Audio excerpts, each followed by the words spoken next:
शक्तीपीठ महामार्ग जमीन अधिग्रहण करण्यासाठी सक्तीची मोजणी प्रक्रिया प्रशासनानं सुरू केली आहे। शेतकऱ्यांचा या जमीन मोजणीला विरोध आहे। शेतकऱ्यांचं हे आंदोलन दडपण्यासाठी पोलिसांनी आंदोलक कार्यकर्त्यांना ताब्यात घेतलंय।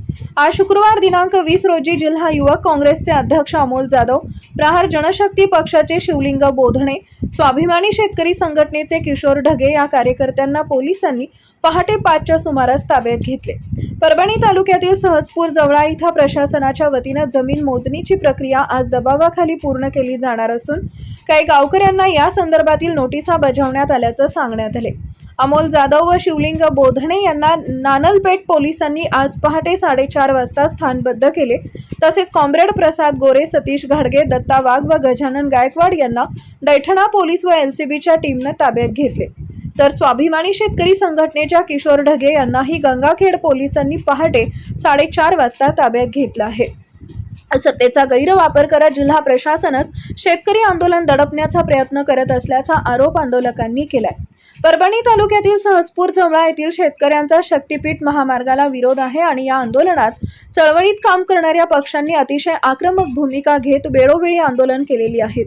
यात पक्षाच्या पदाधिकारी आणि कार्यकर्त्यांवर गुन्हा दाखल झाले। आज जिल्हा प्रशासनाच्या वतीनं या शक्तीपीठ महामार्गाची सक्तीनं मोजणी करण्यात येते। काल रात्री उशिरा परभणीचे तहसीलदार राजापुरे यांनी शेतकऱ्यांच्या घरावर नोटिसा लावल्या आणि कुठल्याही परिस्थितीत शक्तीपीठ महामार्गाची मोजणी केली जाणार अशी भूमिका प्रशासनानं घेतल्याचं शिवलिंग बोधणे यांनी सांगितले। दरम्यान गंगाखेड पोलीस स्टेशन इथं स्वाभिमानी शेतकरी संघटनेचे जिल्हाध्यक्ष किशोर ढगे यांना स्थानबद्ध करण्यात आले।